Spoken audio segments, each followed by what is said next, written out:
Saat ini banjir yang terjadi di Kalimantan ini jadi perhatian karena banyak tambang tampaknya yang disinyalir ini menjadi penyebab katanya, bukan lahan juga menjadi penyebab. Anda menanggapinya seperti apa, Pak Rizal? Selamat sore Mbak Maria dan pemirsa sekalian, salam sehat untuk kita semua. Yang pertama, kami mengucapkan prihatin dan berduka dengan kejadian banjir di Kalimantan Selatan dan berharap bahwa ini bisa segera ditangani, termasuk korban-korban banjir bisa terurus dengan baik. Kalau kita melihat data yang disampaikan oleh Kementerian SDM bahwa luas wilayah 14%, nah kemudian ini disinyalir menjadi salah satu penyebab. Nah, memang kita ketahui bahwa berdasarkan laporan-laporan yang ada dari BMKG, pada saat terjadi banjir itu memang terjadi curah hujan yang tinggi. Itu salah satu akan menjadi faktor penyebab dari banjir tersebut.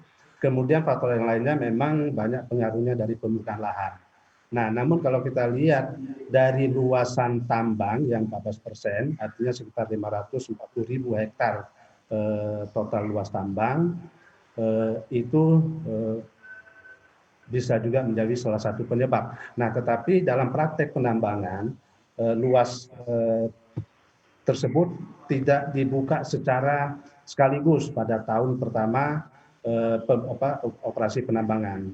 Dalam operasi penambangan itu akan dilakukan pembukaan lahan secara bertahap, sehingga tidak ekonomis kalau semua dikerjakan, dibuka lahannya seluas-luas mungkin atau seluas dengan luas izin yang diberikan. Nah, Oke. kalau kita lihat bahwa IUP yang ada di sana memang cukup banyak, yang terdiri dari 177 izin batubara dan sisanya, kalau data saya mungkin agak sedikit berbeda dengan Pak Agung tadi, ini ada total IUP 297 yang terdaftar di Kementerian SDM.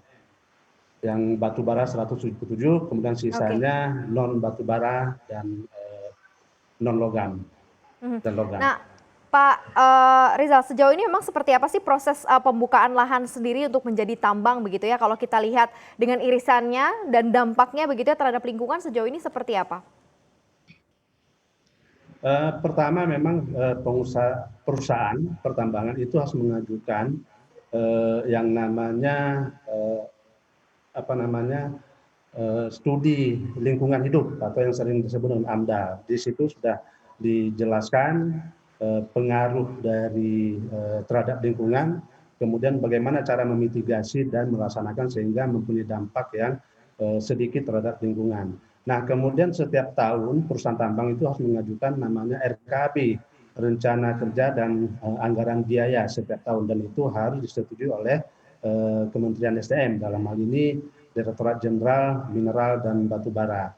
Nah, di situ akan disetujui luasan pembukaan lahan setiap tahun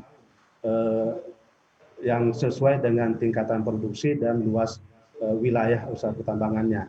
Jadi sekali lagi kita sampaikan bahwa tidak semua lahan itu disetujui untuk dibuka, hanya sebatas untuk keperluan operasional pertambangan saja. Jangan lupa untuk install aplikasi CNBC Indonesia yang tersedia di App Store dan Play Store dan ikuti terus perkembangan ekonomi bisnis terkini hanya di CNBC Indonesia Beyond Business.